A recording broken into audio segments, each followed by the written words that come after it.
ఓఐసీసీ ఇచ్చిన పిలుపు మేరకు రాష్ట్ర వ్యాప్తంగా కాంగ్రెస్ చేపట్టిన బీజేపీ కార్యాలయాల ముట్టడి ఉద్రిక్తతకు దారితీసింది. నేషనల్ హెరాల్డ్ కేసులో కాంగ్రెస్ పార్టీ అగ్రనేతలు సోనియా గాంధీ, రాహుల్ గాంధీ ఈడీ కేసులతో కేంద్ర ప్రభుత్వం వేధిస్తుందని ఇవాళ రాష్ట్రంలోని బీజేపీ కార్యాలయాల ముట్టడికి కాంగ్రెస్ పార్టీ పిలుపునిచ్చింది. ఈ మేరకు కాంగ్రెస్ శ్రేణులు ధర్నాలు నిర్వహించేందుకు సిద్ధం కాగా పలు చోట్ల టెన్షన్ వాతావరణం ఏర్పడింది.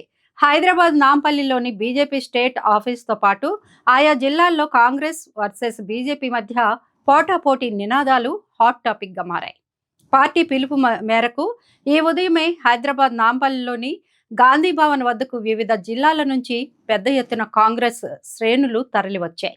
గాంధీ భవన్ నుంచి బీజేపీ కార్యాలయం వరకు నిరసన ర్యాలీని నిర్వహించారు. ఈ ర్యాలీలో కాంగ్రెస్ చీఫ్ మహేష్ కుమార్, ఏఐసీసీ తెలంగాణ రాష్ట్ర ఇన్ఛార్జ్ మీనాక్షి నటరాజన్, కాంగ్రెస్ శ్రేణులు జిల్లాల నుంచి గాంధీ భవన్ వరకు భారీగా తరలివచ్చారు. ఈ సందర్భంగా పోలీసులు గాంధీ భవన్ గేట్లు మూసేశారు. దాంతో గాంధీ భవన్ గేట్లు దాటేందుకు కాంగ్రెస్ శ్రేణులు యత్నించారు. వెంటనే పోలీసులు రంగప్రవేశం చేసి నిరసనకారులను అడ్డుకున్నారు. ఇక అటు కాంగ్రెస్ నిరసన పిలుపుతో కరీంనగర్, నిజామాబాద్, వరంగల్లో ఆందోళనకు దిగిన కాంగ్రెస్ నేతలు, కార్యకర్తలను పోలీసులు సిబ్బంది అడ్డుకుంటున్నారు.